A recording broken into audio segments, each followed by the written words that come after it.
We are absolutely delighted to have Professor Brady. And he's the professor of political science and public policy at UC Berkeley. And having done that for some time, he also had the prestigious honor of becoming president of the American Society for Political Science. He's also a fellow of the American Society of Arts and Sciences, designated in 2003, a fellow of the American Association of the Advancement of Science in 2006, and he was the dean of the prestigious School of Public Policy at Berkeley for 12 years, and in that position brought in so many very strong people at the government level and other levels, and I'm expecting that we'll have an opportunity to take advantage of his connections for future speakers, and so we very much appreciate that. He's co-editor of the Daedalus collection of for the institutions and experts in the loss of trust, which was pulled together in the fall of 2002. And we do have books, some books, not for everybody, but for everybody who wants one. I think we will have enough of these books. And Professor Brady and a cohort pulled this together, and it's a phenomenal intellectual compendium of different articles, different points of view relative to the loss of trust of the institutions. So he'll be available after the program at the back of the room to sign that and provide those to you. So without further ado, Clay. Thank you, Jeff. Thanks. Hello, everyone, and we're so glad you're here. There are people that are joining us on a streaming service, and we hope that they will send in their questions, and if they come, we'll, of course, bring those to Professor Brady's attention, too. Some of my good friends are here from the online courses that I teach. This is the largest gathering of them so far. It's wonderful to see them, so thank you for being here. I do online courses. You can go to our website, ltamerica.org. I also lead cultural tours on the Lewis and Clark Trail and to Literary England coming in September. We went to Greece last summer, and we'll be going to France again the year after this one. And I have this handout for LT America. If you linger, I'd be happy to give that to you. But I'll be beginning around May 1st. I'm going to retrace John Steinbeck's entire Travels with Charlie tour from 1960 in an Airstream. And so it's coming fast now. And I've been packing lists, and you know how all that goes. And so I couldn't be more excited. And I'll be reporting back through our site, ltamerica.org, on how the mood of the country feels as we approach our 250th birthday. So do take one of these away if you would like. I want to also introduce my manager, Beth Kaler. If you just raise your hand. She's from Bismarck, North Dakota. I spin a lot of plates in my life, and she's the one who picks up all the pieces on the ground after they fall. So thank you. I'm glad that you're here, Beth. All right, so I won't call you Dr. Brady. I'll call you Professor. But I promise I won't call you, I might call you Henry. That's fine. But I won't call you Hank. That's okay. You know, H.L. Mencken, one of my favorite authors, said that the first Rotarian was the first person who called Jesus Jack. So if I may, I'll call you Henry. Thanks, Martin. So disillusionment, loss of trust in American institutions. Let me just set the table here for a moment. These are just picked more or less at random. Did you see the news about the Oklahoma judge who was presiding over a murder trial recently, and she texted 500 texts beneath the table while this was going on? And they weren't about the case, thank goodness, but they were about the clothing of the attorneys and the deportment of their hairstyles. She resigned, of course. I think that one will be a mistrial. TMI. Too much information. Think of Lance Armstrong or Sammy Sosa or, from your part of the world, Barry Bonds. Think of the chaotic American withdrawal from Afghanistan, one of the most shameful military events after 20 years and not that much gained. Think of two members of the United States Senate on the evening before we closed down the economy over COVID, working their stock portfolios, knowing that the economy was about to collapse and they took advantage, and neither of them was punished by the Ethics Committee in the United States Senate. Think of the ongoing agony of the Catholic Church and not only its sexual scandals, but cover-ups of those scandals. Think of an FBI director intervening not once but twice in the 2016 election, clearly having some, let's say, impact on that election. Or think of two recent university presidents, one in your area, Stanford, one at Harvard, both losing their jobs, one for misrepresenting scientific research and the other for plagiarism, although it was relatively low-level plagiarism. Think of the Supreme Court of the United States, the things that we're learning, the kind of emoluments that some of these justices are taking from very rich people would look from Mars or Jupiter like bribery.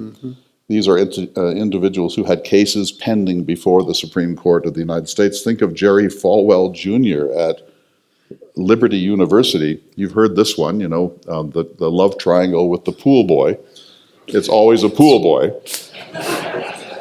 Sorted. And this is the institution that prides itself greatly on family values. Or right here in Colorado, Ted Haggard, who was also implicated with cocaine, meth, and the inevitable pool boy. Think of how every month or so now, Henry, we have an announcement on the news that we are about to avert a government shutdown, by which we mean we're going to pay our bills for funds already appropriated and spent. Or think of Jeffrey Epstein and his friends, among them Bill Clinton, Bill Gates, of all people, Alan Dershowitz, and of course poor Prince Andrew. And I don't even want to bring up Kate Middleton and the photo stuff. Think of the university admissions scandal of a couple of years ago. Felicity Huffman among the celebrities, Lori, of course, Laughlin. Becky was corrupt. Think of a U.S. senator from Maryland who has gold ingots in his closet. Gold ingots. Think of the children of recent presidents engaged in what can only be called influence peddling in their foreign investments. Think of a policeman in Minneapolis with his knee on a black man's neck for 9 minutes while that man begged to see his mother. And then, of course, think of George Santos, the winner of that lottery. Henry, Mark Twain, I mentioned Congress. Congress is always at the lowest ebb of American trust. And Mark Twain said two marvelous things about Congress. He said, first of all, suppose you are an idiot, and then suppose you are a member of Congress. But I repeat myself. And he said it could probably be shown by facts and figures that America has no distinctive criminal class except Congress. Yeah. So you take my point. There is good reason to be disillusioned. Right. One reason institutions are not trusted is because they're not trustworthy. And institutions need to be trustworthy in order to be trusted. I'm concerned, however, that it's gone beyond that. I mean, certainly there's ample evidence in our volume, again, just to show you. 2022. In case you missed this, 2022. So it's very recent. We have lots of evidence about the untrustworthiness of institutions. But I'm concerned that it seems to have gone to a new level. There's been tremendous decline in trust in every institution except one, the military, and the other one is small business, actually. Big business trust has gone down. Labor trust has gone down. Religion, you name it. Medicine, journalism, higher education, and so on and so forth. Do we have a list up there? Yeah, okay. And so, yes, they've all gone down, except for the military. And beyond that, though, the thing that really concerns me is the polarization in trust. It used to be that the level of trust was the same between Republicans and Democrats. And so, yeah, if an institution was distrusted, Democrats distrusted it, Republicans distrusted it. Or if it was trusted, both partisan groups trusted it. Now it's a situation where for most groups, There's one group that trusts it and another group that distrusts it. So for the military, police, religion, and big business, Republicans trust those institutions, Democrats do not. For labor, journalism, higher education, science, and a bunch of others, it's Democrats who trust them. So we have this bifurcation, this polarization, this difference in levels of trust between the partisan groups. And the trouble with that is, what's going on? If the institution's untrustworthy, then the two groups should see it in the same way. So something more is going on. And what seems to be happening is there's just a belief on the part of people of one party that a set of groups are the groups that should be trusted, and another party thinks there's another group. And by the way, one of the reasons for this appears to be that there's been a growing homogeneity of some of these groups. It used to be that there was a lot of people, for example, in Congress who were liberal Democrats and who were also conservative Democrats. And there was conservative Republicans, but there were also some liberal Republicans. And so institutions, even the parties, overlapped in terms of liberal conservative. That's not happening anymore with respect to the parties, but even more so, it's not happening with respect to some of these institutions. Higher education is increasingly Democratic. Police are increasingly Republican. Religion, especially evangelical Christianity, is increasingly Republican. It's a little more complicated in religion, but the most notable, the ones that really get the most press are the evangelical Christians, white evangelical Christians to be precise. And they are increasingly highly Republican. So something's happening in our society where people are going to different corners and having different notions of which institutions can be trusted. And the bottom line for this is, how can we reform some of these institutions which badly need reformation? Police are not perfect.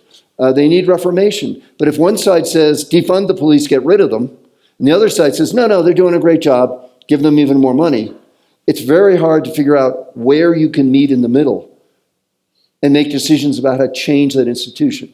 And I'll talk a little bit about how there are some ways to do it, and I'll just give you a hint.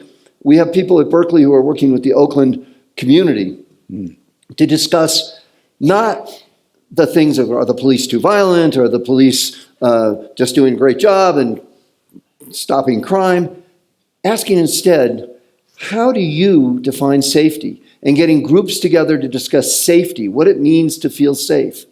And that allows Republicans and Democrats to talk about what they like and dislike about police. Because it turns out that many, especially in minority communities, are actually quite happy to have police there because they can make them feel safe. But they do wish that the police didn't sometimes target their members of their group and so forth. So by discussing safety and making that the paramount point of discussion, some progress seems to be being made.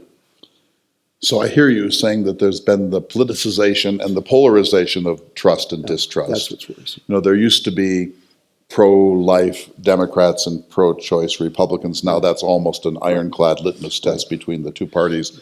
And that erosion of the spectrum of political views within party is one reason that we're in this sort of paralysis, right? Yeah, there's been the big sort, which is the two parties now are sorted out ideologically so that Republicans are conservative and Democrats are liberal, and there's not the other type in each party like there used to be. And you've probably been watching also that we're now sorting geographically, that people are moving to Texas from California or from Alabama to Massachusetts to be with their tribe. With fellow partisans. Yeah, and this is worrisome because this is not an America that will stay together. Now, on the other hand, there's actually a lot of things we agree upon, and there's probably an overemphasis upon the ways we're different, partly because of the 24-hour news cycle, cable news, now social media, and there's this tremendous emphasis upon how we're so different, because MSNBC tells you one story, and Fox News tells you another story. And as a result, people get in bubbles and believe that the story that the group that the media they're looking at is the total, complete story, when it's really only part of the story. My wife and I watch actually Fox News and MSNBC and CNN and lots of other things as well, and we're always amazed at how different the pictures are that you see of America. And I really would recommend, even though it may be hard, Some of you may find it difficult to watch the other channel, but you should try it because it really could change your perspective. And at least it might cause you to say, wait a minute, why are they focused so on that? Like immigration, for example. Fox for a long time was focused on that, and they were probably right to be focused upon that, and MSNBC wasn't talking much about that. On the other hand, Fox talks all the time about Hunter Biden, and looks like that's coming to a dismal end. This is the impeachment attempt based upon Hunter Biden's behavior, and at least judging from today's hearing, it's not going anyplace. Just a quick comment about this graphic.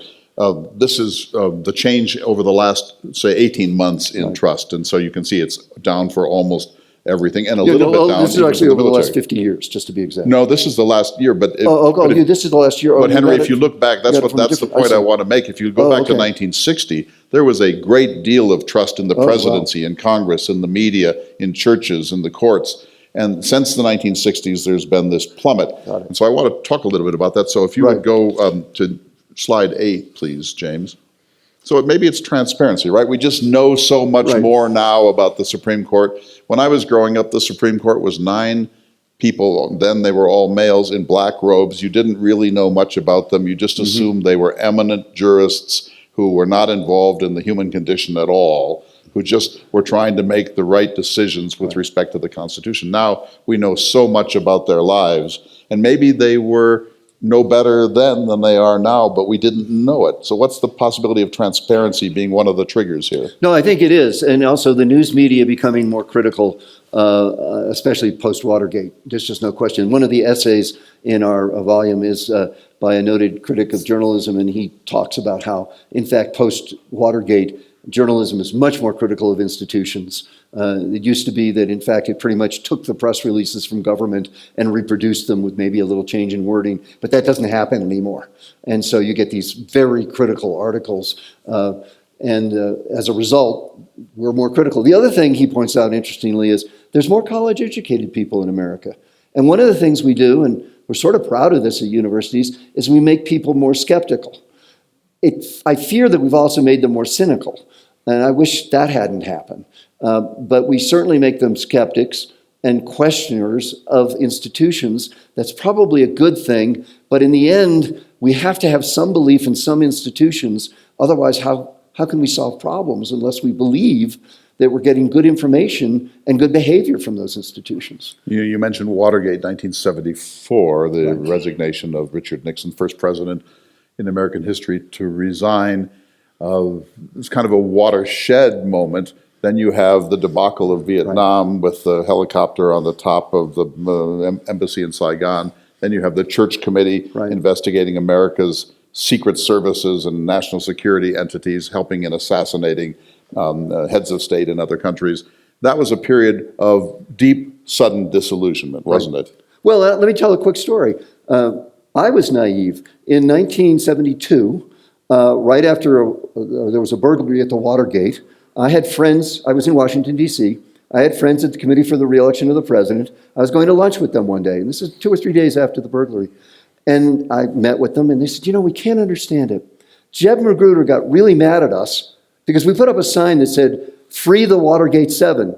You may remember that there was the Chicago 8, then 7 at that period, so they were sort of trying to play off that and be funny. And they said, but Jeb Magruder came, took that sign, ripped it down, ripped it up, and screamed at us to never do that again.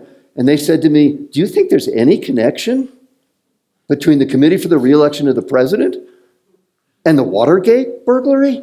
And I said, future political scientist, I can't imagine. People just get nervous around campaigns. I'm sure there's nothing going on.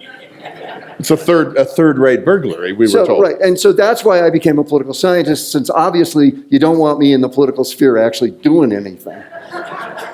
The Committee for the Re-election of the President, acronym CREEP. CREEP. What could go wrong, right? Right. So, I mean, I was presented with evidence that if you think about it now, you go, oh my gosh, that's Woodward Bernstein kind of evidence that if I'd been smart enough, I could have scooped him. But I just passed it off and that's because I trusted institutions. I trusted institutions. I believed that, well, they couldn't be doing that kind of thing. They were. Well, just a couple of things. 1963, the assassination of John Kennedy. almost from the beginning of the Warren Commission publishing its report, a very substantial proportion of American people said, no, that can't be right. They just didn't want to accept that as the narrative. I think they were right, by the way. Then in 1968, you have the debacle, the assassinations of Martin Luther King, of Robert Kennedy, the incredible chaos of the Democratic National Convention in Chicago, the Tet Offensive, Walter Cronkite saying it's Czechoslovakia. over. Right, the Czech Spring. So that was a rough period from 1968, let's say, to 1978 of good reason to plummet trust, right? Right. Yeah, no, and Vietnam, of course, the way that ended with the helicopter on top of the embassy, that is not something that's going to give you trust in institutions. But it still is a problem that we don't have trust in these institutions, which are the ways, institutions that day by day give us our information, that give us our legal services and our medical services and so forth. And we need to do something to solve the problem of lack of trust. And we saw this very clearly with respect to police in the last few years, and we've seen it with respect to COVID, where the institutions that gave us our medical information were not trusted. Now, I think they made mistakes, but nevertheless, the level of distrust to the level that some people did not get vaccinated and therefore died as a result of not trusting those institutions, that's really pretty awful. In about 15 minutes, we're going to pause so that you can ask your questions, and then there will be a longer question period at the end. But so let me ask this sort of philosophical question. When this happens, when trust has reached this low level, Congress at 13%, the Supreme Court at 27%. And some of these are temporary and they come and go, but a lot of them are still trending down. Yeah. When a nation's basic institutions, the church, the media, its political institutions, its higher education or public education, when there's so much widespread public skepticism and distrust of these things, how does a nation operate when it doesn't have a modicum, let's say a majority of basic trust?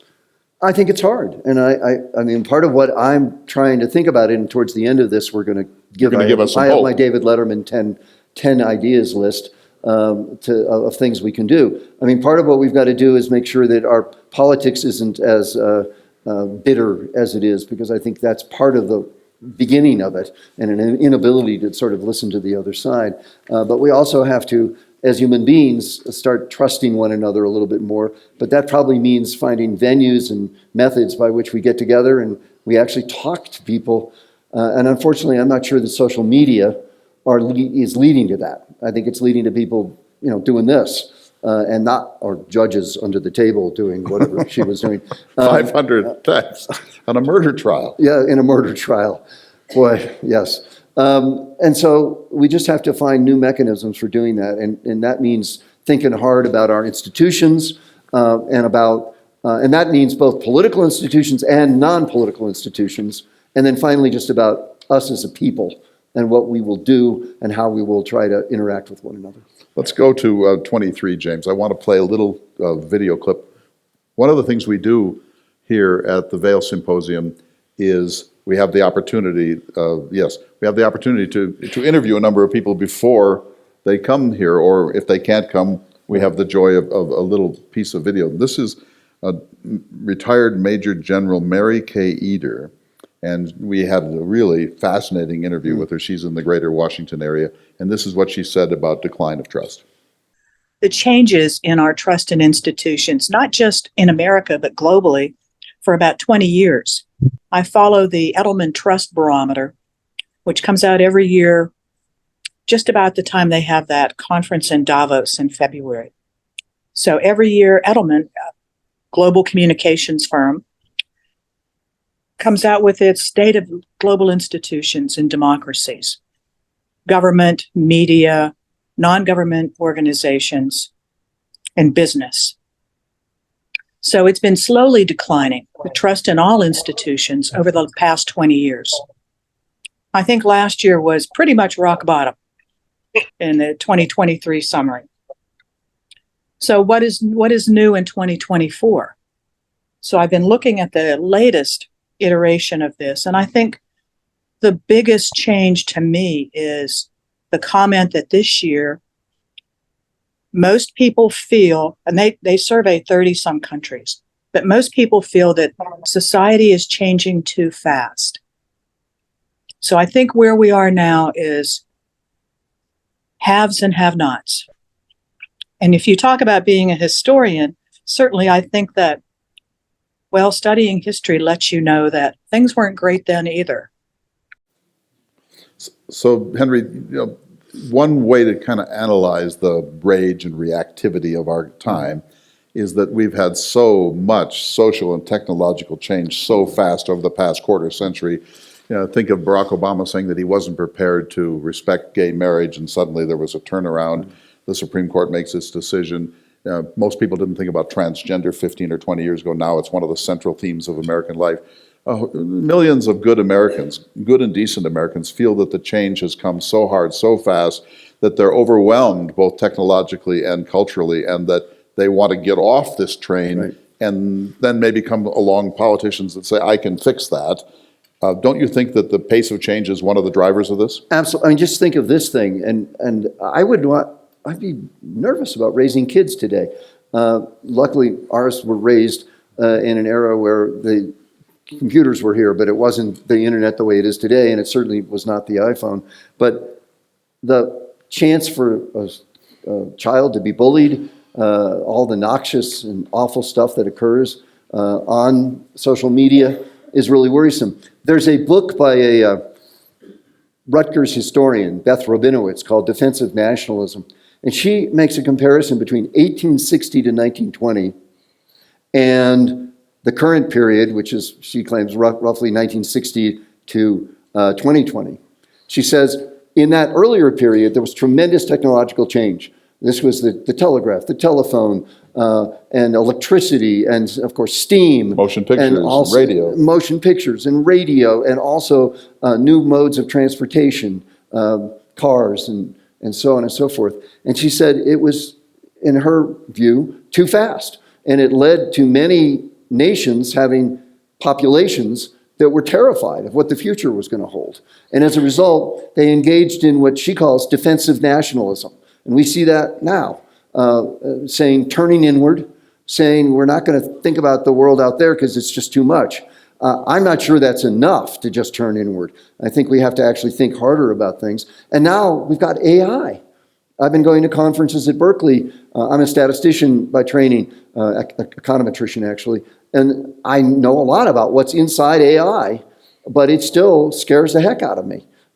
Even though really what it is it's a guessing machine, and it's a really good guesser. But it seems to have come to a new level of ability of guessing that none of us really expected it would get to so quickly. And so there's a lot of interest in what's going on here with AI. But whatever's going on, it's a powerful, powerful method. And it's going to really change the world. And given the debacle, I think, we had with social media, where remember we thought this would be just great and everything would be good. From a political scientist perspective, I was told by people in Silicon Valley how everybody now could participate in politics and it would just increase everybody's ability to be heard. Unfortunately, what it's done is it's actually mobilized a lot of the people that Hamilton said would never be mobilized in a large republic because they would be too far apart and they would be not able to get together. And these were the extreme elements in the society. And he really thought a large republic would be protected by the fact that extreme elements could not easily get together. He had not anticipated the internet. And so as a result, we have situations now where the world is just changing too fast. So you see the slide on social media. I just want to ask you a follow-up question about that. So we all get it. And one of the ways that people try to explain where we are is always social media, social media, social media. That it's changed everything and it's allowed everyone to publish and without peer review and so on. You do metrics. How do you figure out how to give the proper weight to social media for the very disillusionment we're talking about? You mean the degree to which it's caused our problems? Or exacerbated them? Yeah, I think it's exacerbated it. I mean, we did at Berkeley, I had when I was dean, an institute that looked at the problems of young Americans, and we did a study of stress and anxiety, and it's really on the increase among young people. And we tried to figure out whether this was artifactual or whether it was real. And we came to the conclusion that it was real. and that there's something really going on. And then we started saying, well, what's causing this? Well, one of the correlates seems to be social media. Now, I don't think we've proven that's true yet, but there's evidence is growing that social media makes you anxious. I mean, how could it not? I mean, you're sitting there and suddenly somebody texts you, or TikToks you, Post something. I'm behind on the technologies, but anyway, sends you pictures of awful things that have just happened in Gaza, for example. Really horrific pictures.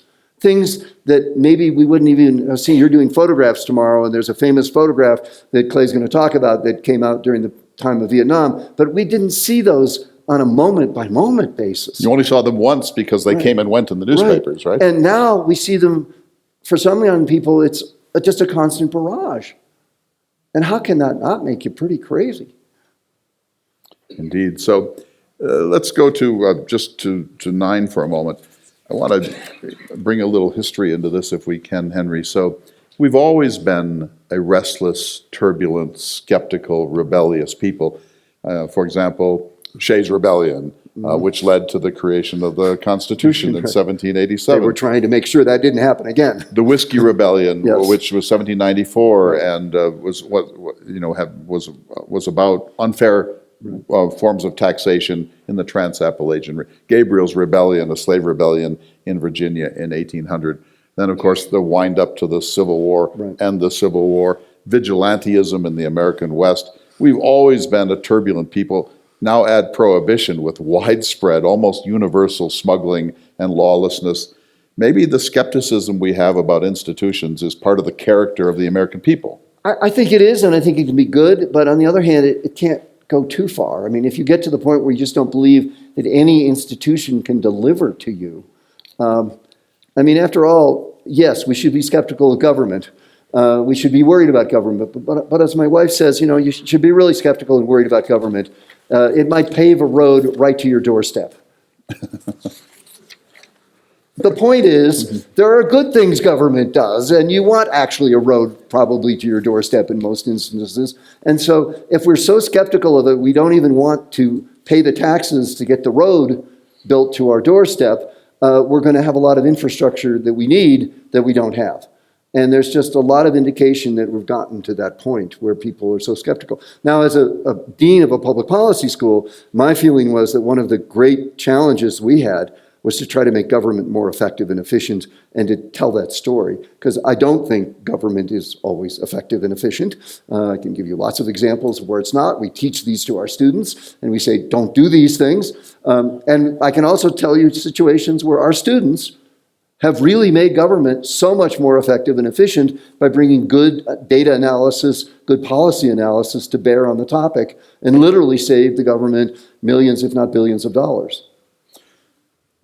You and I had a little conversation yesterday about this. So Americans want X number of services from their government. They want clean water, they want garbage pickup, they want, the whole business. And we're only willing to tax ourselves to about 1/2 X. And then when the government services are not what we expect, then we blame them for not fulfilling that. But a lot of it is the differential between what we're willing to tax ourselves for and the expectations we have of government. Yeah, no, I think that's true, and that's exacerbated by extreme skepticism and so forth. So we have to somehow get a balance here and understand. But it's partly the government's fault. We've got to do a better job of indicating to people the value they're getting for their money. We do a better job at this usually at local levels than we do at a national level. It's not clear. For example, right now, big debate over Ukraine. Are we getting value for that? That's a complicated question, and it's hard to see. I would argue that ultimately, probably we are, but I can see people who would argue, no, we're not, and why they might make that argument. But we have to do a better job of explaining to people why what we're doing makes sense. So before we take some questions here, we'll do that in just a minute. I want to ask you, that long list of church and police and the military and so on. What are the ones that alarm you most? I mean, for example, I don't really lose any sleep over the lack of respect for Congress. Yeah. I mean, that doesn't. No, I agree with you. That doesn't really terribly bother, or the presidency for that matter. No. But the church does trouble me a great deal. And what about the Supreme Court? Religion really worries me. Police really worries me. The Supreme Court really worries me. And for a long time, they were doing okay. They were going along. With the Dobbs decision, they seem to have really changed. And Bush v. Gore, 2000 was And part Bush of that. v. Gore was probably the starting point of it, too. And so there's a lot of distrust of the Supreme Court, and it's increasing. And I think that's really worrisome, because the Supreme Court, they don't have a police force or a bureaucracy to implement their decisions. Basically, the implementation of their decisions based upon legitimacy, and they're losing legitimacy at a fierce rate. So I want to stick with this, and I want to go back to my question about the implications of this. So maybe it's okay, because the garbage does tend to get picked up, Right. and we do have a Defense Department, and we have a judiciary, and so on. And the politicization suggests that there's no easy fix to this, because one side believes the FBI can't do any wrong, and the other side believes that it's now part of the deep state corruption of the country. But if you take the Supreme Court, they make monumental decisions about people's lives, and their only legitimacy comes from our trust that they are specially thoughtful, careful, constitutionally rigorous human beings. And when we discover they're people like other people, Right. then how do we get behind the controversial decisions that they need to make on behalf of all of us? Well, they have to think about their legitimacy. I mean, I think right now is a very parlous time for them. They're going to have to decide how they're going to deal with some very tricky cases and do it in a way that they think is sort of legally correct, but also that doesn't lose them a lot more legitimacy. My guess is they may not think hard about that. One of the reasons is we've got a Supreme Court filled with lawyers. We don't have anybody on the Supreme Court who was once an elected official. And historically, we have had such people, or people who did other things in their lives and were involved in activism of some sort or another. Well, Earl Warren was the governor of California. Yeah. Sandra Day O'Connor was an elected official, and she was always a moderator on the course who was trying to bring people together. And she knew what the folks out there were thinking, whereas I'm worried a lot of the folks on the Supreme Court right now, all they know is their legal textbooks and their legal ideologies. And I don't think that's a sufficient source of wisdom with respect to some of the issues that they're making decisions about. So do you have any sense of how this fits in the world situation? Do we know historically of other nations where this plummeting of trust has occurred, and does it help to make them disintegrate, or is it a period they go through and then they find a way to regenerate? What do we know about this? I'm sort of thinking about the Roman Republic at the moment, Sure. when things start to spin out of control. Okay, well, I'm not going to go there. Clay is a humanist. He knows about so many things, and there are areas I'm not going to try to go to. But I will say that Rabinowitz, in her book, talking about the 1860 to 1920 period, points out that what happened at the end of that period, World War I, then World War II, and a lot of disintegration, actually disintegration of a whole bunch of empires, disintegration ultimately then of a lot of other countries, and the creation of really a pretty messy situation with the Soviet bloc and then the United States on the other side for the next 70 years or so. So that's worrisome. I don't think we want to go back to the period 1920 to 1990. It wasn't always the greatest period. And so I'm worried about where we're going, whether we're going to see disintegration in a lot of European countries. We seem to see some of that already with some of those countries. And then maybe in the United States, in which case already The Economist, a noted journal, centrist journal, British journal, yeah. has changed their rating of America from democracy to flawed democracy. Freedom House, which is known as a right-of-center organization, has rated us 59th in the world. 59th. With Argentina and Romania and places like that. And I want to cast aspersions on them, but frankly, it's not what we want to have as our bedfellows. Pretty soon we'll fall behind Albania. Yeah. Let's take some questions. Maybe we have some from the streaming, but let's take some questions. Raise your hand. They'll get a microphone to you. And these can be any sorts of questions you please, but let's try to avoid using the T word. Let's try to get through this evening without focusing on the T word. We do, and for those online, please put it on the chat or the Q&A. And in the interest of time, please also keep your questions to a question. And I am going to start with an online question. We have a number of online questions. Trust is based on a shared respect for the truth. How does an environment of alternative facts allow for trust? We have a faction in government dedicated to chaos and active destruction of trust. How will we get around that? So fake news, alternative facts. It's a tremendous problem that we face right now. When I give you my list of solutions, I think one thing we need is better civic education, which includes talking and teaching students, talking with them about how do you actually figure out if something's true. And there are places where they're doing this in K through 12 education, but we need to do even more of this so that people understand. We also need to teach them about how institutions police themselves. So that my guess is that most Americans don't know, when they think about higher education, that most of us professors live in fear of what we call the graduate student with our name on him or her. What do we mean by that? We mean the graduate student who looks at all of our life's work and says, that idiot, I could do better than that. Let me show that jerk got it all wrong. That's a mechanism we have in higher education, in academia, that polices us. And so it's just not the case that we get to go off and say whatever we want to say. We're constantly worried about those graduate students who are going to take us apart. And it happens periodically. And they point out that we just got it wrong. And usually if you are generous of spirit, you say, well, that's great, good for you. But sometimes it really hurts. But the point is, there's a mechanism there that's not just letting people in higher education say anything they want by and large. There's a mechanism which is policing them and forcing them to at least think about whether they got it right or got it wrong. So if we have time at the end, I'm going to ask you to tell that story that you told us about global climate change and a scientific challenge to that, but let's hold it for the moment. Sure. Per alternative facts and fake news, I think I can announce that sometime in the next year, we're going to have here in Vail a conversation with the extraordinary University of Colorado scholar, Patricia Limerick, Patty Limerick, and she wants to do a program on how George Orwell's 1984 is holding up. And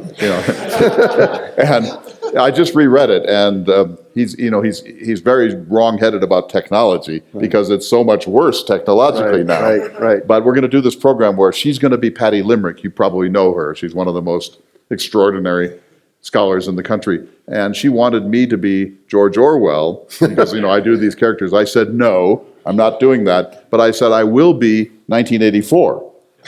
And so I'll come out in a book jacket. Okay. And we're going to have this conversation. You should come. So Orwell didn't end that well, so be careful. I don't know. I'm not going to ask you what your room 101 is, my friend, but mine is not rats in a cage. Right. Although it's right up there. Thank you both for being here. Clay, you had mentioned that your issue with Congress is not such a big deal and you're more concerned with church and so forth. Well, I agree with that. I think the issue with the Supreme Court is even more concerning. But what concerns me is the polarization in this country and how you do away with it. Because these political parties vote the party no matter what it is. If you have a mass shooting in an elementary school, one side's going to take prayer, and the other guys are going to try and change the MRA of the legislation. And so on and so forth. Those things go on. And it continues, even with what's going on with the coming presidential election. There's so much issues. And I believe these Congress people are brought up there, and they're probably very smart to know the difference of what's right and wrong in representing the country. But yet, they continue to take the sides of their party irrespectively. And I don't know how you get around that. It's a difficult problem. So let me just talk a little bit about sort of Thomas Jefferson on this theme. So we're a republic, and a republic is a very fragile, difficult form of government. they don't tend to last very long. And the Founding Fathers were quite aware of this, and so they built in as many guardrails as they possibly could. But we're not only in late capitalism, but we're in late republicanism, small r republicanism. And it may be that there's so much money awash in our culture, and the media has become so incredibly powerful that this makes inevitable some of this polarization. So remember, those of you who are older than 60, when there were just 3 networks in the country, and when something happened, everyone would tune in to hear what Eric Sevareid was going to say about it on the CBS Evening News. This was when we had a fairness doctrine. This is when the FCC monitored what happened on the airwaves, because of course they were public airwaves. With the rise of cable, and particularly siloed cable, all bets are off, aren't they, Henry? Yeah, I also, though, think that I was mentioning to Clay yesterday that the McGovern-Fraser Commission, which probably nobody here has ever heard of, but that was the group that was set up after the Democratic Convention of '68, which was such a disaster in so many ways. And the Democrats decided they needed to reform their nomination process and get away from conventions, which were party insiders, and that was evil and so forth. And we ended up, and this was George McGovern, was one of the members of the commission, with the primary system that we have now.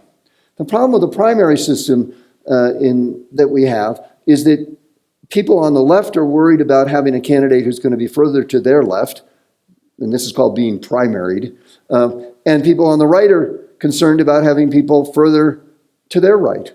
And so there's an incentive structure built in to keep going more and more to extremes, because that's the way you're going to get the nomination of your party. So I think we need new institutions. Like in California, we have a thing called the top 2 primary. We basically have the primaries collapsed between the parties. Everybody can vote in one primary.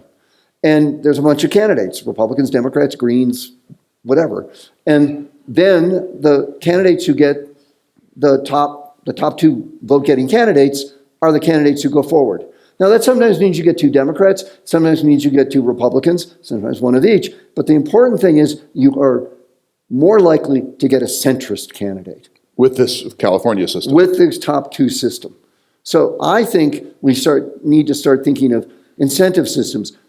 Those people in Congress who are going to the corners are only responding to the incentives they have to get reelected, and also, by the way, to either appear on MSNBC or Fox News, because that if they are extreme, they're going to appear on that, especially if they look angry. And in fact, that's part of the whole methodology of modern cable news and certainly social media. Get people angry, and then you'll get more clicks and you'll get more attention. And we've just got to find ways to change that incentive structure.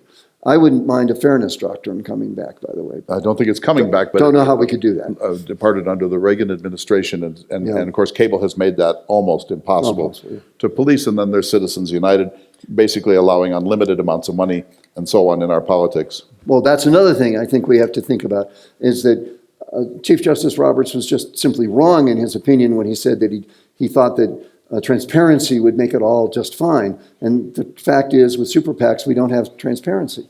So we have large amounts of money that's coming in anonymously into politics and having a big impact. And furthermore, the super PACs are not supposed to coordinate with political campaigns, but wink, wink, they do it all the time. And so the net result is we've really not found through transparency the cleansing agent that would make sure that money wasn't going to create havoc. I think money has created havoc, and we've got to find ways to solve that problem. Maybe a constitutional amendment.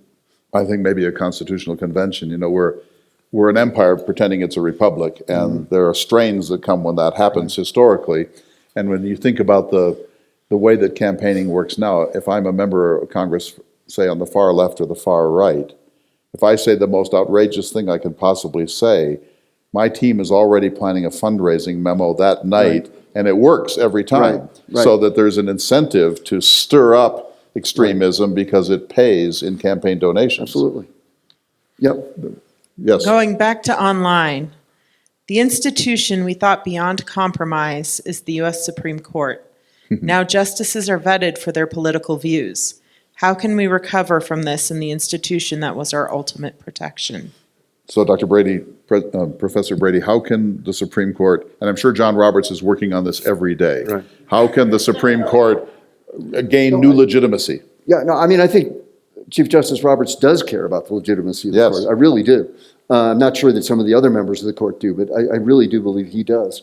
How can we solve that problem? I'm not sure. Again, changing the incentives in our politics so we get more centrists might help in the nomination process. The other thing is, I think it's a no-brainer that we need 18-year terms for the Supreme Court. It's just a no-brainer. I mean, that's a long time. Somebody can have a real impact on the court in that period of time. So it's not too little time to have something done. But on the other hand, there's probably a limit to how long you should be there, and it should be a date certain so that everybody knows that. And so that we don't have some of the peculiarities that occur right now with people deciding that they're going to retire based upon when the president comes into office, who they think will nominate a successor who will have the same ideological perspective they have. We shouldn't have that. How about another no-brainer?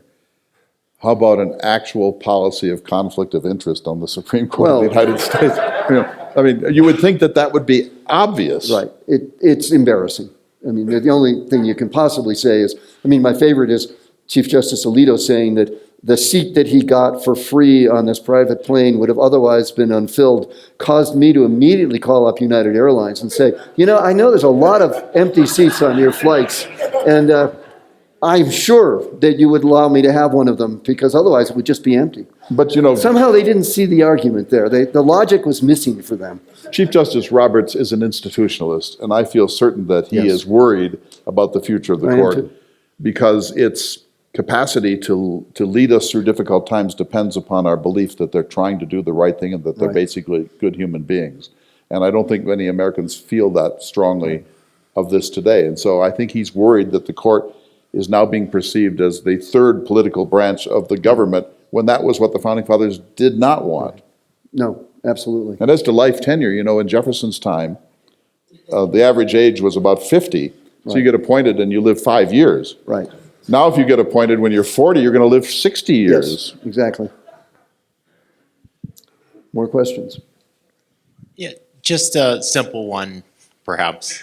The sorting of America. I'm curious what you think about Sorting. people moving to different states because they just don't agree with local. I mean, if you take the trend line, and I think you've commented about republics breaking down. Just your thoughts on The geographic how sorting of serious this America. is. Yeah. Thank you. I'll tell you what really worries me about that is that to the degree that many of those people are maybe going to states with smaller populations. So I don't want to pick on North Dakota. Please, I know please, North no, Dakota, please. but North Dakota does not have a large population, but it's got 2 senators. California's got 40 million people and has 2 senators. I once hosted a discussion of social welfare policy in the western states, and I had people from every western state, and I started with, we have 700,000 people on welfare in California, and Washington State 300,000, and then we got to the person from Montana, and they said, we have 300 people on welfare in Montana, and for a minute I'm going, 300 what? 300,000? What's going on? And she said, and I know them all. And I thought to myself, and they've got 2 senators. I mean, I think we are really moving towards a real constitutional crisis because there's calculations that show that within the next 20 or 30 years, something like 30% of the population could control 2/3 of the seats in the Senate. And as a result, have a tremendous impact on American public policy, which does not seem proportional to their numbers.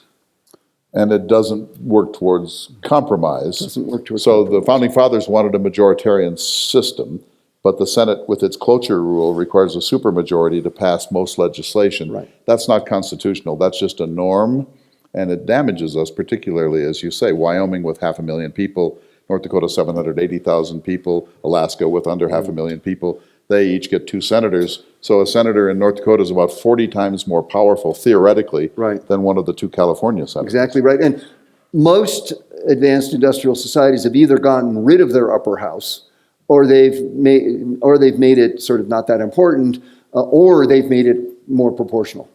But the question was, what about people geographically finding their Well, that's what I'm place? saying, is that may exacerbate that problem. So we're in North Dakota, we're kind of hoping for some of that, Yeah. because we're down, 760, Right. 780. Right. Send us some of your Californians, Yes. Well, they're leaving. I'm not sure to North Dakota, by the way. No, but no. nevertheless, and probably Colorado. They probably are coming here. But yeah, it's a worrisome thing that we're having this kind of go to your opposite corners. Again, I don't know how to stop that, but certainly we don't want to pass a law that says you can't move. There are countries for which you can't unless you meet certain legal requirements, but we certainly don't want that. It's one of the basic rights we have as Americans, and it's one of the important ones. But David French has a recent book about this, in which he talks about this sorting and says, we're just going to have to deal with it. Right. Because people are going to go to Texas out of California, and they're going to go to Maine from Mississippi, and that they have every right to do so, and that the dream of an America that somehow wants to compromise and get along in the center is probably no longer in the cards, and we're just going to have to accept that. I guess I don't agree with that. I'm still hoping that somehow we can find ways to make the center, and we can bring people to that center. And that there are mechanisms like top two primaries. Fixing the gerrymandering problem. Well, actually, in fixing the gerrymandering problem, the trouble with that is it's not enough. So, for example, Massachusetts has, I think the number is 9 members of Congress, and they're all Democrats. And that's yet a third of the population of Massachusetts is Republican.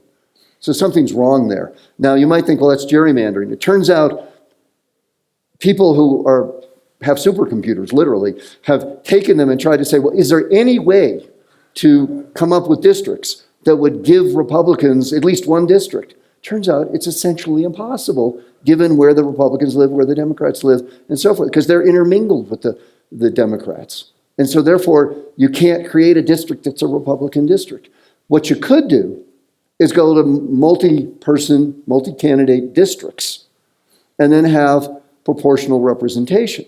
Now, you might say, well, that's un-American, we've never done that. Well, the truth is we did do it. There were states in the West in the 19th century which had multi-member districts for Congress, and then the top 2 or 3 or whatever number of districts members of Congress they had, the top 3 candidates, for example, got to go to Congress because they were the top 3 vote getters. If you, in fact, do multi-member districts and then you add to it ranked choice voting, so you can actually see what people's second choices are, and so you get a really pretty fair version as candidates are eliminated of what people's second and third choices are, I think we could do a lot more to get something that looked more centrist. Ranked choice, Alaska and Maine are both. And more truly representative. Alaska and Maine are both experimenting with ranked choice. Yes. We'll do one more question at this point, and then we'll go back to, and you'll have plenty of time for questions in about 20 minutes. Back to online, taking the example of the role of PBS NewsHour. For 40 plus years, I trusted it to present both sides of issues and watched it every evening. About 5 years ago, the NewsHour started embracing progressive orthodoxy and ignoring contrary views, and I stopped watching it. The NewsHour did and could again serve a unique role as a nonprofit source of news, or could it? Is it still possible to have a news media be in that kind of unique nonprofit role? So some changes in NPR and Yeah. PBS.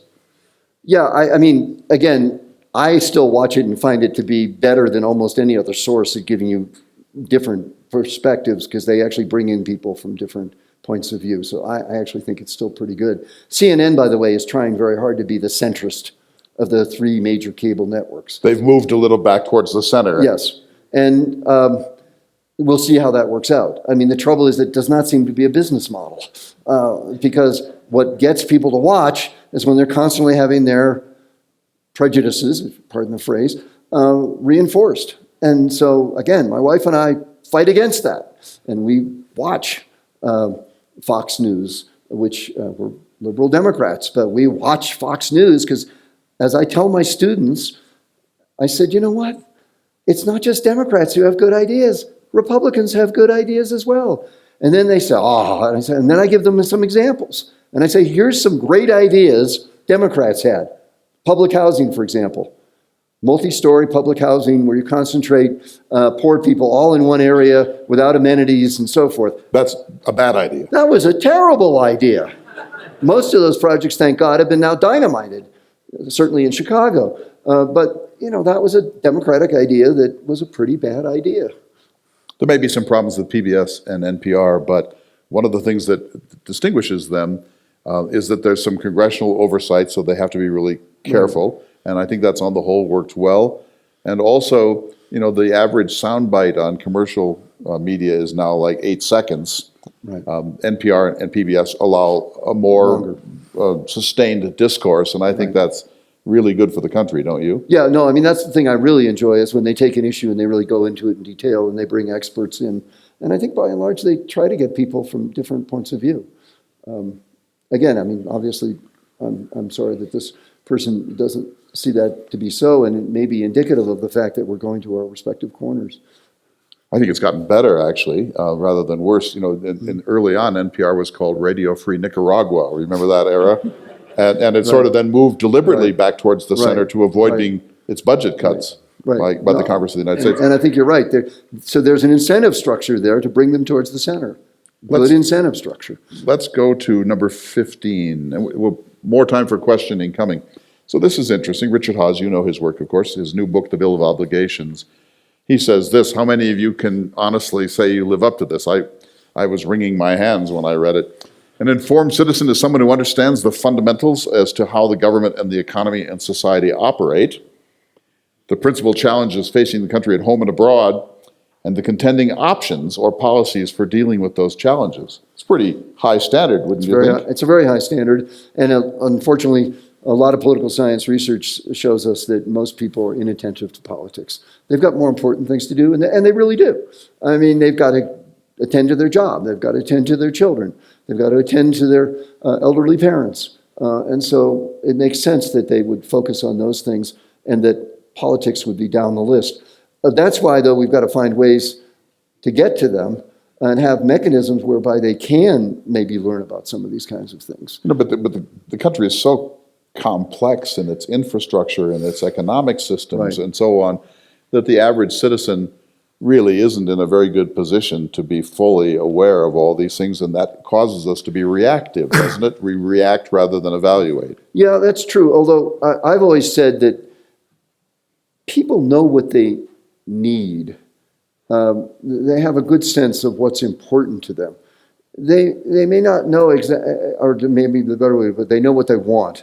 But they may not know exactly what they need. And that sounds a little paternalistic, but I think it's true that people have wants, and those wants need to be put forth.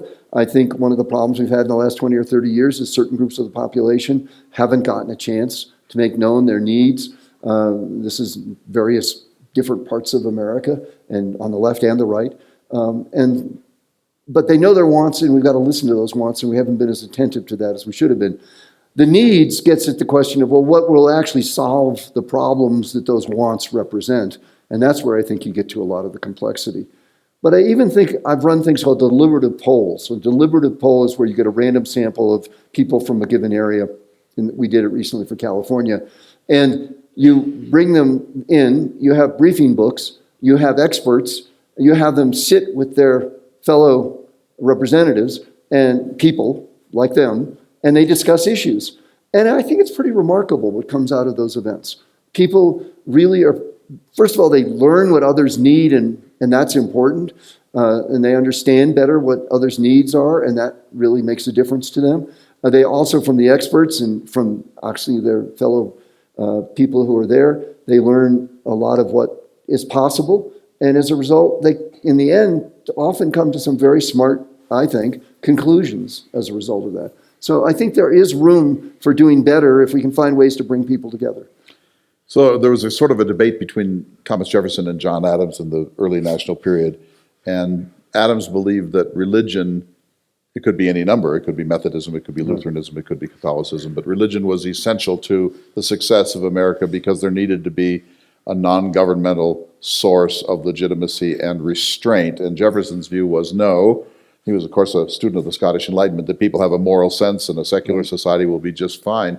I remember in the 1950s when someone like Reinhold Niebuhr would be on the cover of Time, or Martin Marty, and we looked up to the church as a very essential element in legitimacy and in our trust. And today that seems to have almost disappeared. Yeah, no, I think that's true. I was a math physics undergraduate major, and I felt, this is the late 60s, that I had not gotten a good moral ethical background. So I went to a theological seminary for a year, Union Theological Seminary in New York City. Reinhold Niebuhr was there. Indeed. Although he was near the end of his life.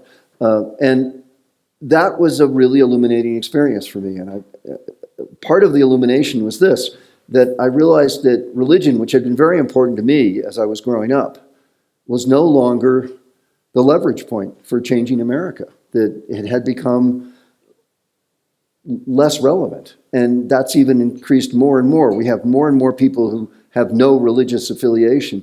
And as a result, I decided not to go on, because the initial idea was that I would go on and become a minister. Instead, I became an academic, which is a form of ministry.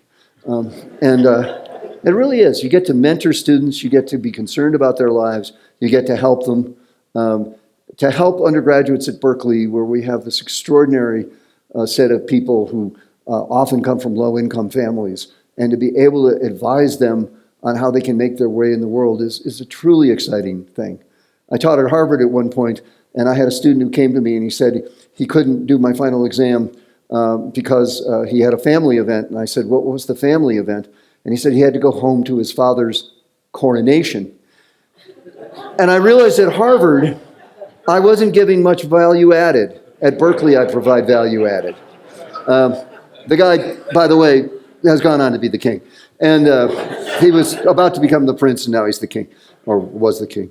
And anyway, so yeah, religion just doesn't have the power it once has. And we need these normalizing, and by that I mean with norms, kinds of institutions. The other big problem is Bob Putnam's note of Bowling Alone, that all of these civic organizations are gone now, where people used to meet to bowl together or do whatever, but then talked about politics as well. Catherine Pearson's book, which is on Wisconsin, also talks about this, how a lot of these institutions are gone. It used to be the place that brought people together, helped give them a moral center, and also helped them understand other people's needs, and as a result, allowed us to move forward as Americans together. So one way to look at that would be that there needs to be a source of ethical conversation and discourse in a thriving society. And it could be through religion. It could be through civic engagement, like the New England town halls. It could be through heavy use of civics and ethics training in our school system. But it needs to be something. And at the moment, there doesn't seem to be any sustained and useful discourse about value, about ethics, about one's responsibilities in a community. No, I think that's right. And I think we need to find how we can reinvent those institutions. I mean, another piece of this is local journalism is going by the wayside. With the rise of the internet, they lost the classifieds to Craigslist. They lost advertising to social media and so forth. And so now there's not a financial model for local media. And as a result, we've lost about a third of our local newspapers in America. And we're still losing them. And the ones that we have retained are mostly, in fact, parts of large chains. They don't get local news, they get national news that's sort of changed slightly to maybe have a local flavor. But that's really a disaster for America, because those local newspapers are the newspapers that actually help discipline local politicians, make sure they're not too corrupt, make sure that they're actually thinking of meeting the needs of the people and so forth. It is actually the case that those towns with local newspapers pay lower rates on their bonds. That is to say, they're better credit risks because they're less likely to have corruption. They're less likely to do stupid things. So we need local newspapers to discipline the public discourse. You might know this, but you're in a community that has a thriving daily print newspaper. Right. And that makes a difference. It makes a big difference. It makes a big difference. I mean, unfortunately, college towns tend to have newspapers. Why? Because there's people who want to write for them and who have a lot of writing ability and so forth. But that means that the towns that don't have newspapers tend to be towns without universities and maybe who have a lot of working class people, but who probably need newspapers just as much, if not more. Okay, so we're talking about trust, and we've seen the plummeting of trust in America. The military still stands pretty high, small business stands pretty high. Whom do we trust? What do we trust as a nation, as a people now, aside from those two instances? Yeah, I'm worried that sometimes we trust some of our politicians, which is very un-American, actually. Because we really, historically, remember, we started in a revolutionary moment not trusting the king. And so we shouldn't trust politicians. That's why I'm not as worried about distrust of Congress or distrust of the presidency and so forth, although I am of the Supreme Court, which I think is a worry. But we just have to find a way to find other people to trust. And again, I'll talk some about this, about how institutions have to become trustworthy. Higher education, the one I'm most clearly affiliated with, has to get better at making the case of why we do good things. I think we do good things by and large, but we make mistakes, we have to clean those up, and we have to also just make the case as to why we are to be trusted. Well, per higher ed, and I want you to go through your 10 before we go back to the audience, but per higher ed, it's not just these scandals in the presidencies and so on. The rights perception that you send your children off to university and they learn how to hate America, the left-leaning nature of faculties and student bodies, that universities are politicized and ideological in a way that thwarts their enlightenment purpose. Surely that's something you think about at UC Berkeley. I mean, part of what we're doing is making people skeptical. And if you live in a community that has answers to questions based upon your ideological perspective, you're not going to like what a university does if a university is doing its job. So people have to understand that's what we do. And so we make people question. And that might mean that the person who comes who's highly religious ends up coming out not so highly religious. And that's just because they became more skeptical and thought about it harder. Or the reverse could occur as well. So that's part of our job. On the other hand, we're not doing such a good job always right now in making sure that it's a place where everybody can feel like they can put forth their views and discuss issues and so on and so forth. And that's a worry to me. It's a worry to many people. I was looking at the ratings, actually, of free speech, and Berkeley is in the middle of the pack, basically, right now, which is not bad. I was shocked to see that Harvard is actually 0 on the ratings I was looking at, which is not good, by the way. And so there are people certainly doing worse than us, but we need to do better. I mean, to give you an example, Milo Yiannopoulos, who is a prankster, really. I mean, he's not a serious person. He's a right-wing He's provocateur. a right-wing activist and loves to just pull the tail of different institutions.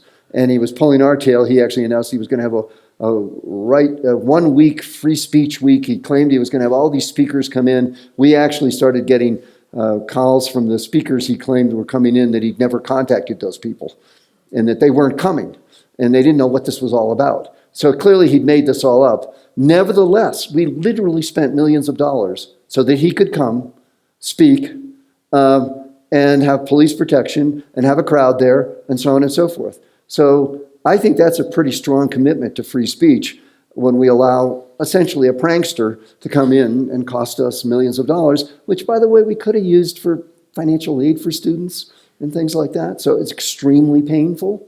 So we're trying hard. I'm not sure that story always gets out. And we're living through a real flashpoint here with Gaza and Israel. I mean, it's rocked the academic world. Right, it really has. And here we're trying very hard at Berkeley. We're trying to have different perspectives come in, but we've had problems. We recently had an incident where we had a speaker from Israel who was coming in, speaking mostly to Jewish students, but not entirely. And so we moved the event once to make sure that this person was protected, but even to the place we moved the event, the protesters started breaking windows, and so we had to cancel the event. But we tried, and again, and that probably, I don't know how much that cost us, but my guess is $500,000 probably in police that night. To make a safe enlightenment space To for all do the discourse. best we could do. And so these are not easy issues when you have people who are willing to be violent. And many of us are really disturbed, actually, about the degree to which there are some people, I'm not sure they're always students, who are willing to create such a mess and perpetrate at least property damage, if not other kinds of violence, to stop an event like that.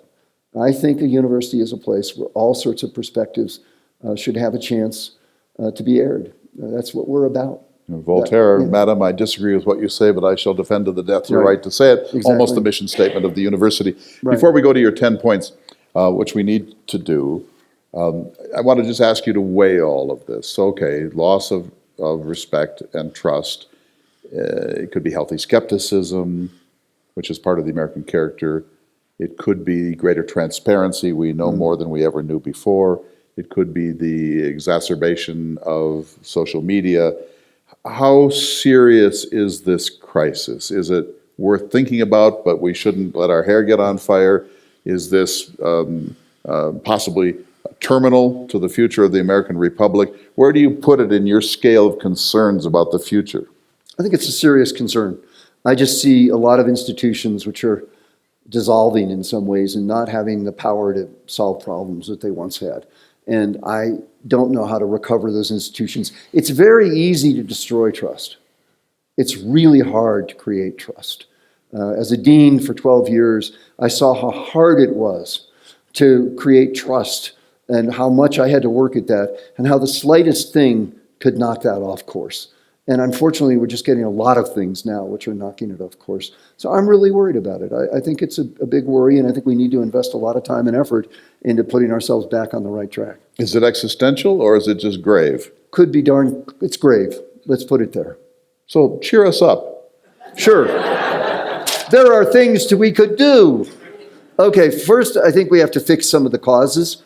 Inequality in America, I think, is one of the causes that's created problems. The working class in America, until recently, has not really been increasing in real terms their incomes. And we have to find a way to deal with the fact that we've got one of the areas with tremendous wealth being created. If you look at Wikipedia, by the way, at all of the biggest houses in America, you'll find they were built in two periods.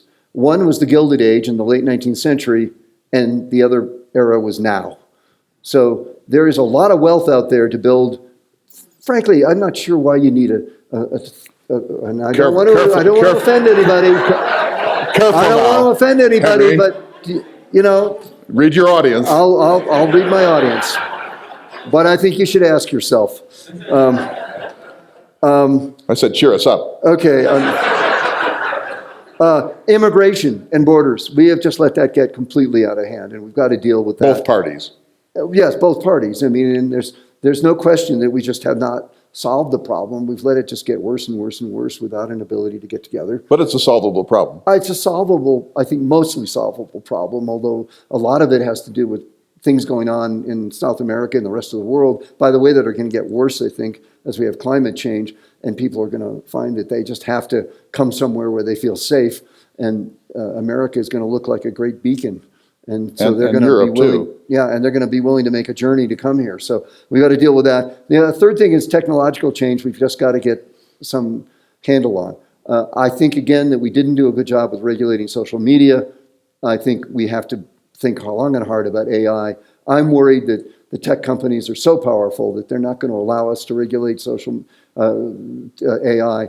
But I mean, if you think about it, they're using our information, and we don't own it.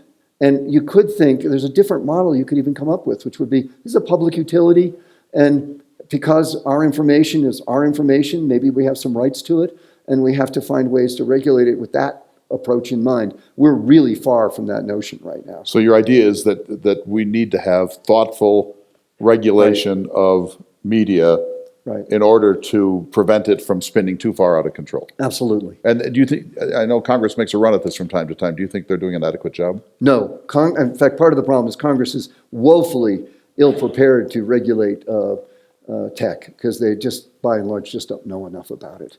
And the one institution they used to have, the thing called the Office of Technology Assessment, was destroyed in 1994. It had been there for since about, 1973 or 4, something like that. So that's the Gingrich Revolution. Well, I didn't want to say who it was, but it was, yes, it was the Gingrich Revolution, and they got rid of the Office of Technology Assessment, which would have given the Congress much better grip on a lot of these complicated technological issues.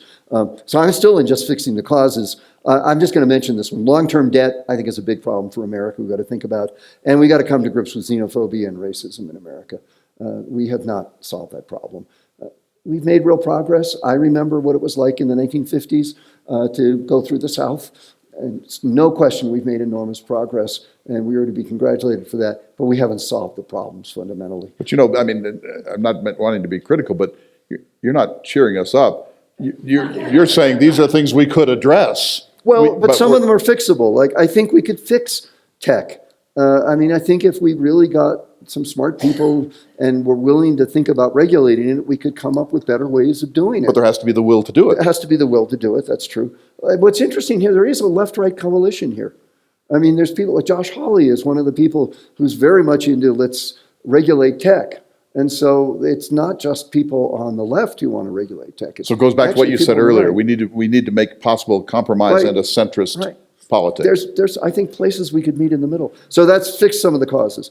Second is change incentives for politicians. I've talked about the top 2 primary. I've talked about multi-member districts. I think we have to do more of that and think about how to fix our democracy so we're giving politicians better incentives. Third, campaign finance and money in politics. I said I'd like to see a constitutional amendment. That's probably not going to happen, but at least we could find ways to have better regulation of super PACs and have more transparency so we know where that money's coming from. We also could think about finance schemes like the Seattle voucher experiment, where everybody's given $10, $20 as a voucher that they can then give to the candidate of their choice, and that would bring the public into campaign finance. We've got to improve the performance of government. And we've got people at Berkeley working really hard to work with the state of California to improve their use of data science, for example. I think there's a real opportunity now to really make government work better using data science kinds of methods. And so we've got to do that. We've got to have institutions consider their cultural and ethical responsibilities. We were talking about that with respect to higher education. I think every institution needs to stop and think, what are my responsibilities here, and make sure that they're really discharging those responsibilities.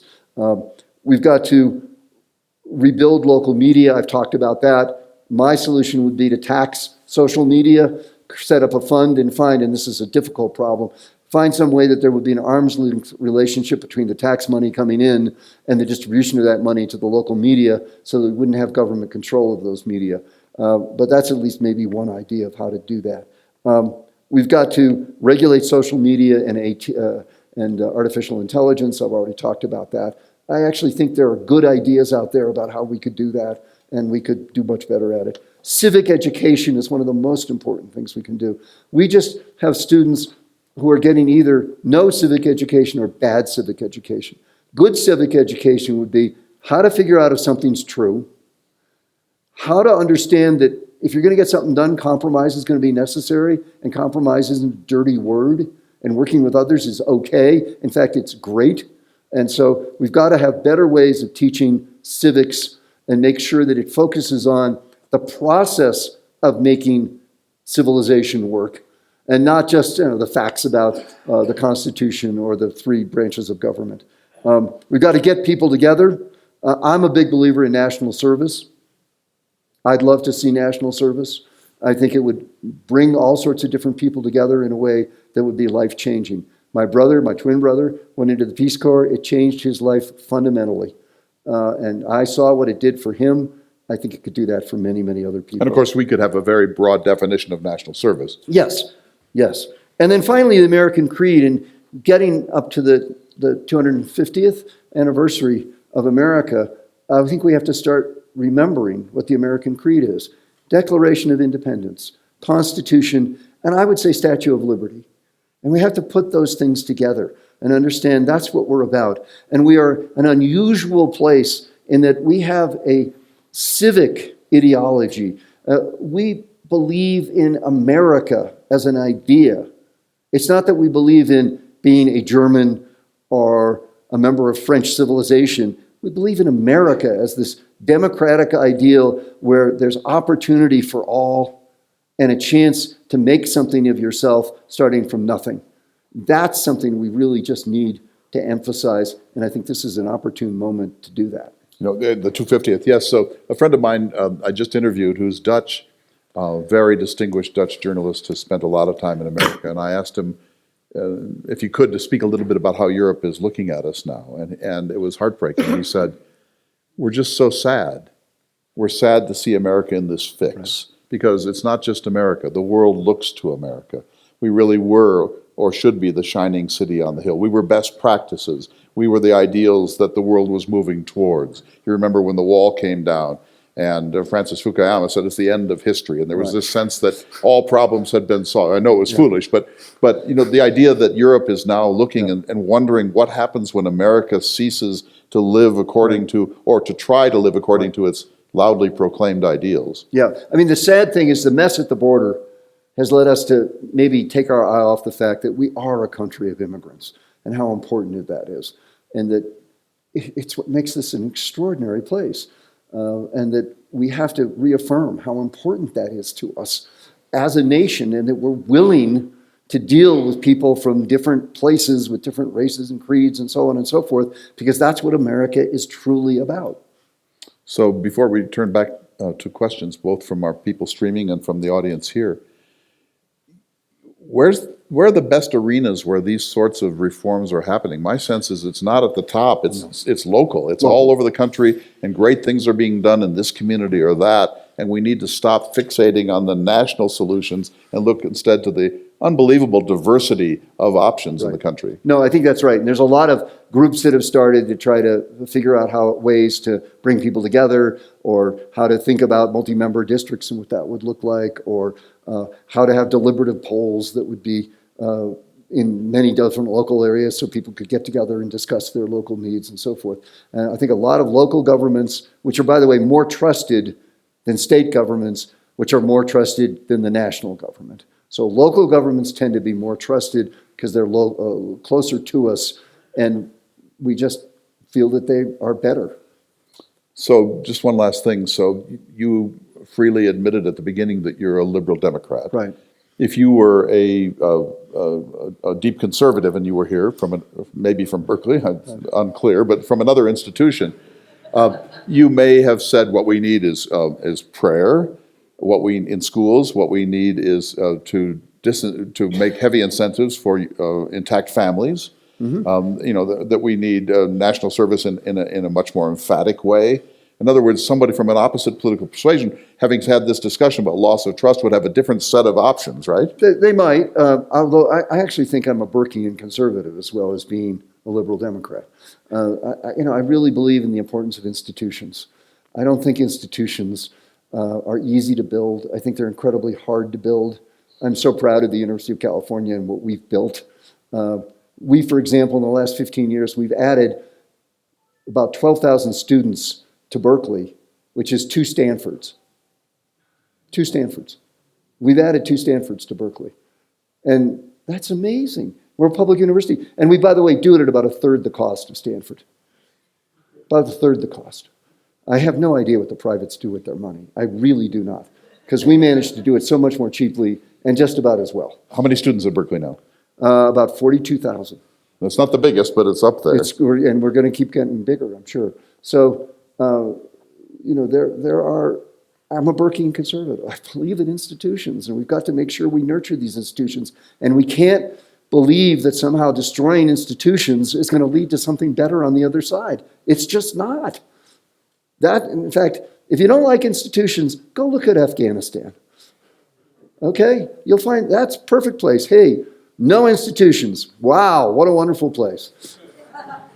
Let's go to some questions. So James and Megan. Megan, do you have another one from our stream? I do. Isn't skepticism and cynicism a historical indicator of social upheaval? Harkening back to the time of the Greeks, after the Peloponnesian Wars or after the Enlightenment period, if distrust is a harbinger of change, how should institutions deal with that? Wow. You're the humanist. Well, when I look at all this, I mean, I know that there has always been populism and demagoguery and opportunism in politics that goes all the way back to Pericles and so on.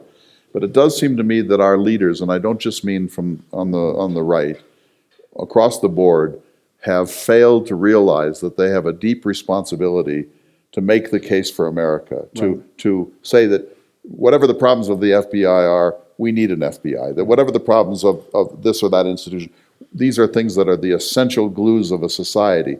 And you're not hearing a lot of it on the extremes of either party now. There's a way in which it's to their advantage to denigrate those essential institutions. And I think that's a profound failure of leadership. Yeah. And when we have great leaders, either those who produce great results, as Lyndon Johnson did during the 60s, or say somebody like Pericles in ancient Athens, they sing the song of those societies. They say, we are this people.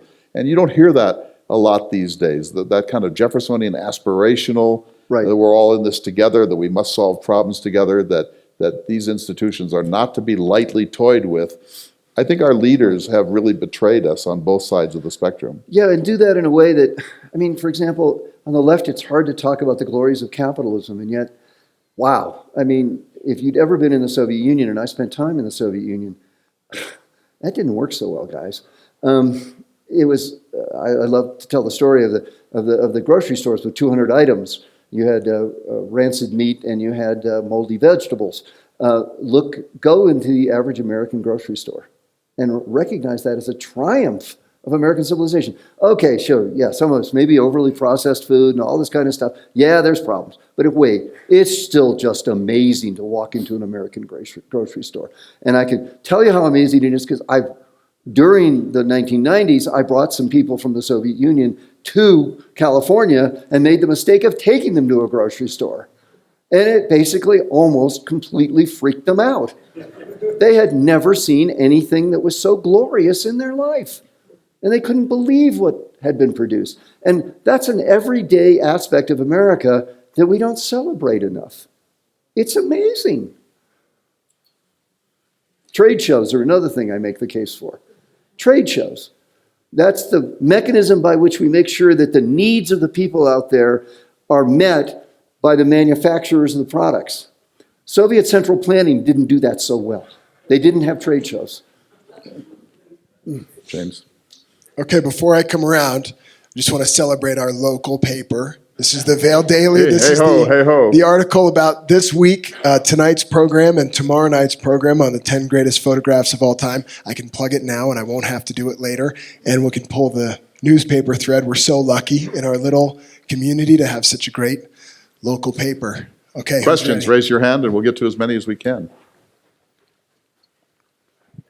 Megan, do you have more? Thank you. Okay, good. Thank you, gentlemen, very much. It's been a great evening.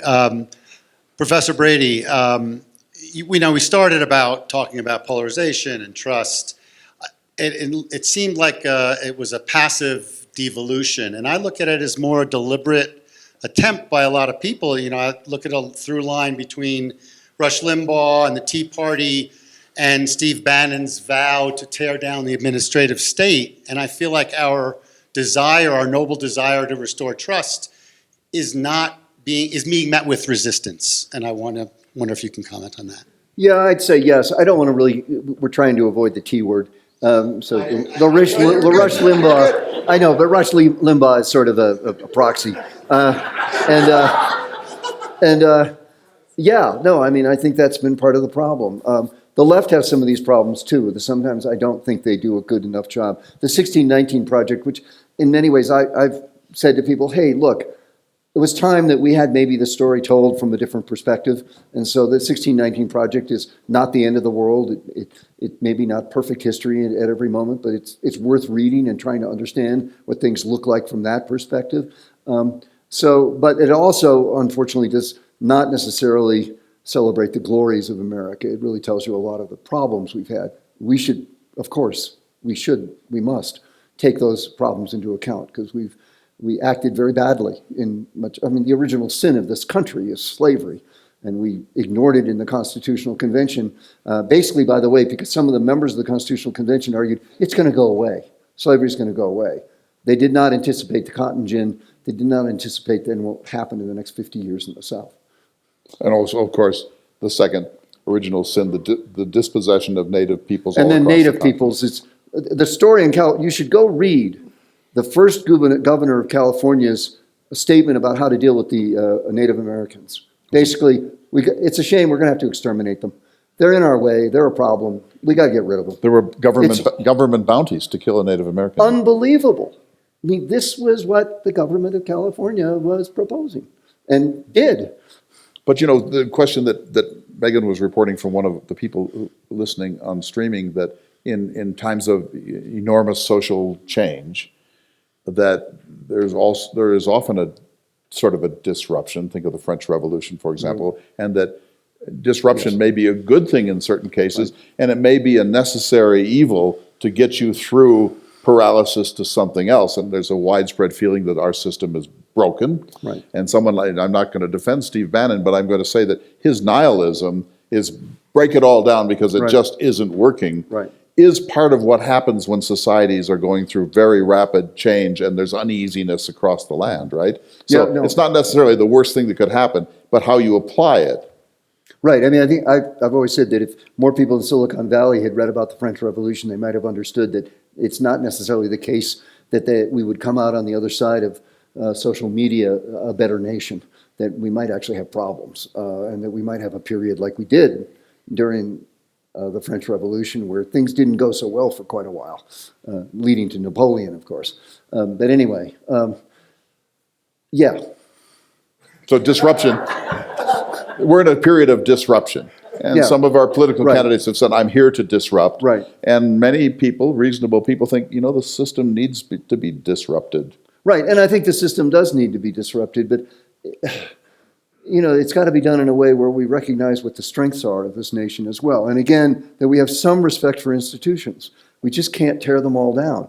The defund the police on the left was just a foolish notion. I mean, it came from folks who I think had good intentions, and there's no question that the police have acted horribly in some circumstances and need to be reformed.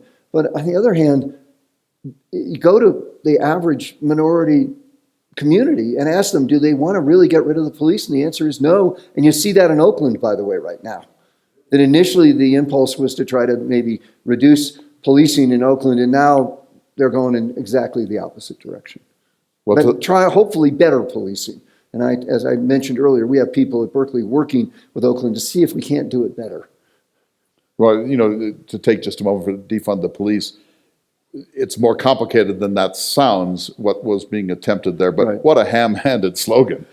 Way to lose much of the country in a single slogan. Well, my students wanted me to write a letter saying that we should get rid of the UC Berkeley police. Now, the UC Berkeley police do things like late at night when there's somebody who feels unsafe, they walk them from one place to another.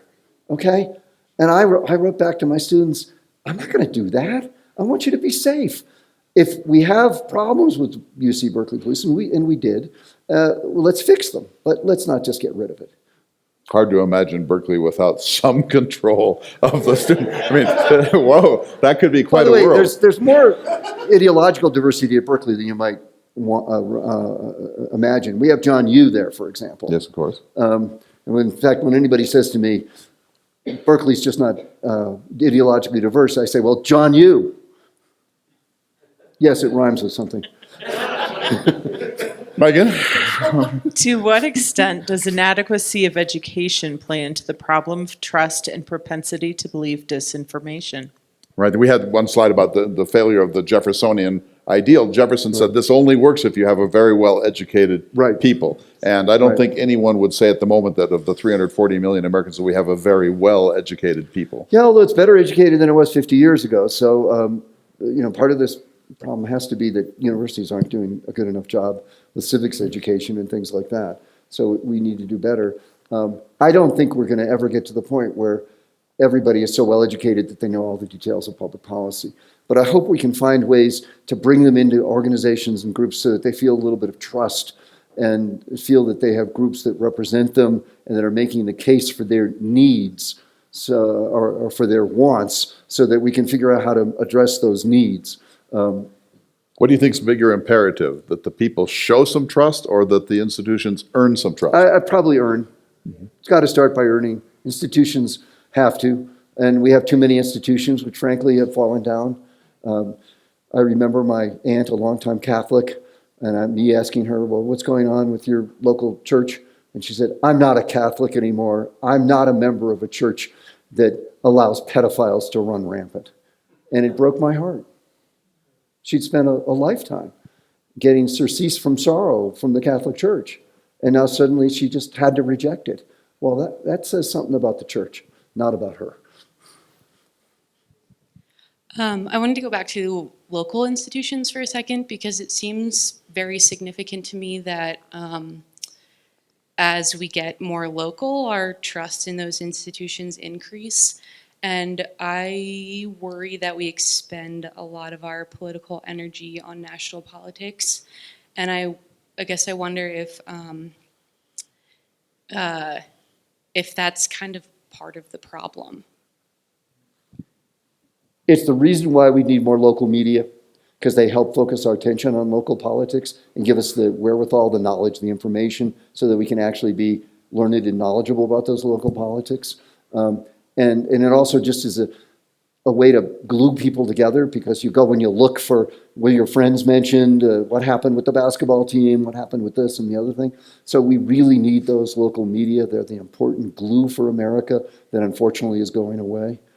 And by the way, political scientists have noted with alarm that increasingly local politics seems to revolve around national issues in bizarre ways, like local politics revolving around abortion. Well, abortion is really not ultimately a local issue. It's a national issue. It's going to be decided by the Supreme Court, or a state issue, but it's probably not a local issue. But that's what's been happening, is the nationalization of local politics. It's not a good thing, and it's partly because we're losing local media. Other questions and comments? Raise your hand. There are a couple over here. We got maybe more from the streaming, but two here. James? Yes, you mentioned earlier that you would make a comment about the eroding of trust and climate change. Could you speak to that in the sense of how you see that affecting the health of the planet, the health of our communities?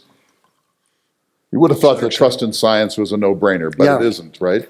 Yeah, no, and obviously we've got to do a better job on this, but let me tell you a story which is sort of fun, which is there was a professor at Berkeley, Richard Mueller, who was a physicist, a very noted physicist, and he was a climate skeptic. He had a good reason to be. He had a theory about why maybe our notions about climate changing was artifactual. I won't get into the details, but it was a good theory. And he got money from the Koch brothers to do a study. He did his study. He brought together a whole bunch of people from the Berkeley campus. They looked and looked and looked and found out that his theory was partly right, but mostly just wrong. And that in the end, they wrote a report that said, guess what? Climate change is real. It's really happening. And furthermore, the only correlate we can see that makes any sense to explain what's going on is greenhouse gas emissions. So that's an example. That's good science. With good science, I think. And it's science doing what it should do. Thinking about reasons why you might be wrong and trying to figure out if you are wrong. But again, we've got to get to Americans and explain to them that there really are scientists out there who are trying to prove that climate change is wrong, who are doing it in a way that makes sense, but they can't find any evidence that it is wrong. And that maybe should make you believe it's real. But Professor Brady, I mean, and I don't want to demonize the Koch brothers, but they weren't saying just do good science. They were funding what they hoped would show that climate change is a hoax. From Berkeley, no less. Wouldn't that be great? That would show that those climate change folks were just full of it. But the fact is scientists did what they should do, which is they tried to search for the truth, and And I think, I've read the report because, again, I've got background in statistics, and it's really well done, and it's very thoughtful, and it makes a good point, and it also ends up with conclusion that unfortunately is the one that's so devastating and worrisome to all of us. They probably didn't get a follow-up grant from the Koch brothers. I don't think so. I don't think But so. that really, Although the Koch brothers, I mean, give them their due. And I don't want to get into the T area, but they did support Nikki Haley, and I was very happy to see that kind of thing and to see a candidate on the Republican side. I'm making no comments about other candidates, but one that seemed to me to be sort of standard issue, knowledgeable about politics, having been at the UN, having been a governor, talking about the facts and actually trying to persuade people that her ideas were good ideas. but I don't want to characterize Berkeley or the California system, but in a number of states, the legislatures have starved their universities, so they look for funding from the outside. Those funds often come with strings attached, Right. often ideological strings. Right. Well, this is a problem we have. I mean, Berkeley is down to just 12% funding from the state. We're more state located now than we are state funded. And that's a tremendous change from 50 years ago when we were about 70% state funded. That's happened to almost all American higher education institutions. The reason is we're the balance wheel. Every time a state has a budgetary problem, they decide to cut higher education funding. Why? Because we actually have the capacity to tax. That capacity to tax is called tuition. And then, by the way, and this is great for legislatures, they can then complain, that university increased their tuition. How outrageous. Can you believe they did that? And of course, why did they increase the tuition? Because the legislature cut their funding. And in fact, today, we get less in terms of total funds from tuition plus the legislature than we used to get 50 years ago per student. So in other words, in real terms, this is adjusted for inflation. So we are actually making do with less in the way of resources than we had 50 years ago. So it is true we've increased our tuition, and people complain about public higher educational institutions doing that. But the truth is, we've done it because the legislatures have cut our funding and then complained about it. We've got 7 minutes here, and I want to make sure that everyone is aware that you can get this book, and I think you would be willing to sign it. It's a very interesting and important study that you helped, that you were the co-editor of, and so that's one thing. Right. And James, I know you'll want to say a closing word, but Megan, you probably have one or two more questions. Yes, we have a final 2 questions from online audience. And thanks, online audience. This is what we seek. Yeah. Yes, from our 50 attendees, there's a lot of questions, so thank you for bearing with our questions. Could you comment on the role that patriarchy is playing in everything that is taking place? Religion, politics, ethics, community, the recent legislative attacks on women. The issue of patriarchy. Patriarchy. I mean, this is a... Look at the time, you know. There is First, another I should get question my wife remaining. up here to talk about it because she would speak more knowledgeably and thoughtfully. But it's a terrible problem. And one of the concerns about white Christian evangelicals is they've been struggling with the question of sex and the role of men, and they've actually come to what I think is a rather toxic version of what men should be within a religious venue. That men should be, well, I'm going to use the T word. They actually, well, let me not use the T word. Let me use the John Wayne word. That men should be like John Wayne.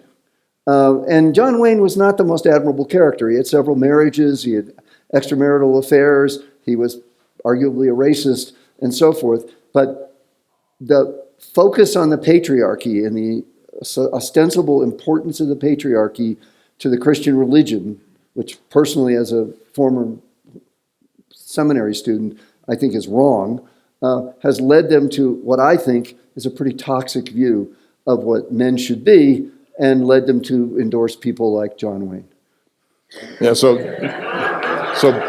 Josh Hawley, a senator from Missouri, has a book called Manhood, in which he argues that men need to dominate, that's the Pauline paradigm that makes America work, and he's a very highly educated man. So there is this perspective.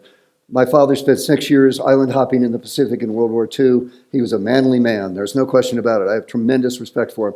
He was also a thoroughly decent, caring person who thought his wife was, and he was right, smarter than him, and and respected women, and taught me that that was the most fundamental and important thing, and that patriarchy was not something in his lexicon. Let's do one more.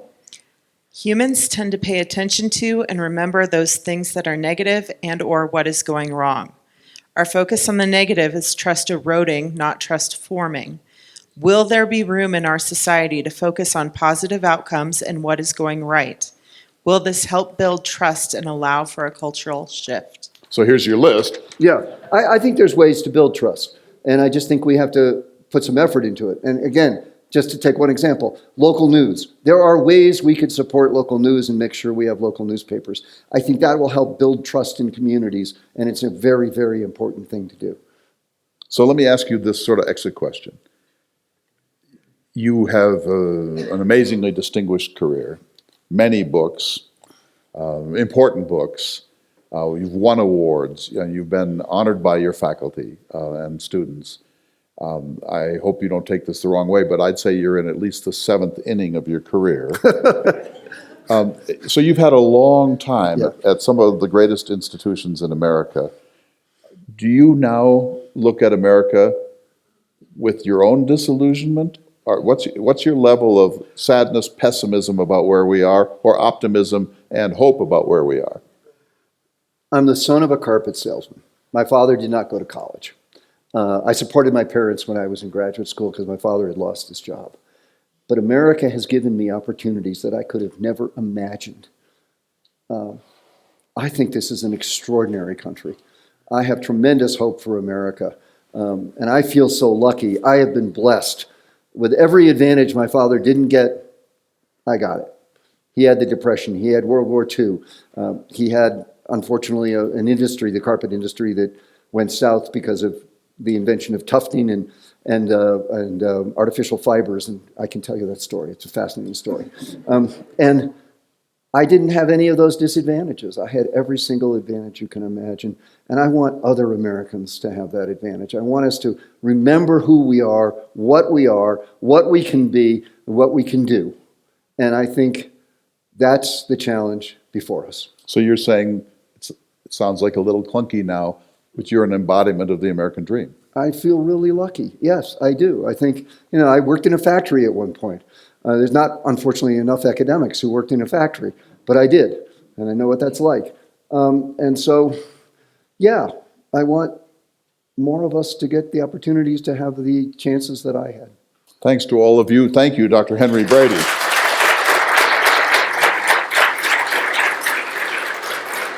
And Clay Jenkinson.